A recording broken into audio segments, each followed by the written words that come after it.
તાપીમાં 30 પરિવારનું ધર્મ પરિવર્તન। ઈસાઈ ધર્મ અપનાવનાર 30 પરિવારની ઘર વાપસી। ડોલવણમાં 30 પરિવારે ફરીથી હિન્દુ ધર્મ અપનાવ્યો। તો તાપી જિલ્લામાં 30 પરિવારનું ધર્મ પરિવર્તન।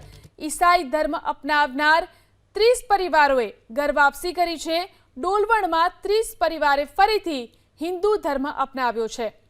આ 30 પરિવારો કે જે પહેલા ઈસાઈ બની ચૂક્યા હતા તેમને ફરી એકવાર ધર્મ પરિવર્તન કર્યું છે અને તેઓ ફરી હિન્દુ બન્યા છે। ઈસાઈ ધર્મ અપનાવનાર 30 પરિવારની ઘર વાપસી। ડોલવણમાં 30 પરિવારે ફરીથી હિન્દુ ધર્મ અપનાવ્યો। તો તાપી જિલ્લામાં 30 પરિવારનું ધર્મ પરિવર્તન। ઈસાઈ ધર્મ અપનાવનાર 30 પરિવારોએ ઘર વાપસી કરી છે। ડોલવણમાં 30 પરિવારે ફરીથી હિન્દુ ધર્મ અપનાવ્યો છે। આ 30 પરિવારો કે જે પહેલા ઈસાઈ બની ચૂક્યા હતા તેમને ફરી એકવાર ધર્મ પરિવર્તન કર્યું છે અને તેઓ ફરી હિન્દુ બન્યા છે।